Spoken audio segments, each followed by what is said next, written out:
আসসালামু আলাইকুম। ইতিমধ্যে নাহিদ রানা এবং রিশাদ হোসেন অলরেডি ফর্ম জমা দিয়েছে এবং বিসিবি সেটা সুন্দর মতো সাদরে গ্রহণ করছে। দেখেন, পিএসএল এ খেলার মতো যোগ্যতা অন্তত প্রত্যেকটা প্লেয়ারের হয় না, হাতে গোনা কয়েকটা প্লেয়ার হয়। সেখানে কিনা রিশাদ হোসেন এবং নাহিদ রানার সাথে লিটন দাসের নামটা আমি কেন বলি নাই, দেখেন লিটন দাসের এখানে একটা ঝামেলা আছে, নিশ্চয়ই ঝামেলা আছে এবং ডিপলি ঝামেলা আছে, মানে গভীরভাবে একটা ঝামেলা আছে, যেখানে কিন্তু বর্তমানে তিনি ডিপিএল মাতাচ্ছেন এবং তার অল্টারনেটিভ তার পরবর্তীতে অলরেডি আবিষ্কার ফার্নান্ডো, যিনি কিনা উইকেট কিপিং এবং শ্রীলঙ্কার হার্ড হিটার ব্যাটসম্যান, তার থেকে হয়তো বাস লিটনকে কি ভুলে তারা পিক করছে কিনা, পিএসএল এর ফ্রাঞ্চাইজিদেরকে আমি জাস্ট বলতেছি যে ভুলে পিক করছে কিনা সেটা আমার সন্দেহ হয়।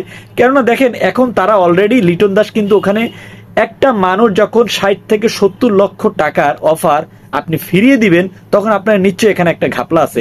ওদিকে তাসকিন আহমেদ এবং তাসকিন আহমেদ এবং মোস্তাফিজুর রহমানের এনওসিটা নিয়ে জাস্ট একটা কথা বলছি, তাদের আপাতত আইপিএল খেলা হচ্ছে না, তারা অলরেডি ডিপিএল এ নাম দিয়ে দিয়েছে।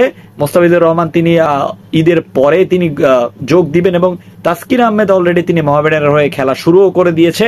তো সবকিছু মিলিয়ে আমি বলবো যে পিএসএল নাকি আইপিএল কোনটা দেখবেন, আমি মনে করি যে দুইটাই দেখা উচিত, কিন্তু আমার মতে আইপিএল এর তুলনায় পিএসএলটা দেখা উচিত। কেননা একটা মানুষ বুঝতে পারবে তখন যে পিএসএল এ আইপিএল এ যদি কোনো বাংলাদেশের প্লেয়ার না থাকে, তাহলে আইপিএল এর গ্ল্যামারটা জানো বাংলাদেশের থেকে একটু কমে যায়। তো সেই ক্ষেত্রে এই বছরের আইপিএলটা আমরা একটু হইলেও বয়কট করা উচিত, কেননা বাংলাদেশের কোনো প্লেয়ার আইপিএল এ নেই।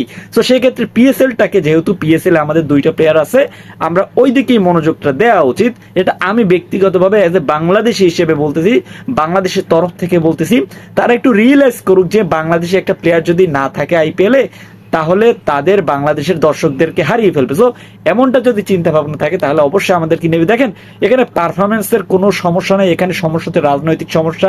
তো রাজনৈতিক সমস্যার কারণে আজকে আমাদের মুস্তাফিজ বলেন, তাসকিন আহমেদ বলেন, কেউই হয়তো বা আইপিএল এর সুযোগ পায়নি। সো আপনি কি মনে করেন, আর কোনো সমস্যা আছে কিনা প্লিজ কমেন্ট করে জানাই দেন, আমার সাথে একমত কিনা জলদি কমেন্ট করে জানাই দেন। ধন্যবাদ।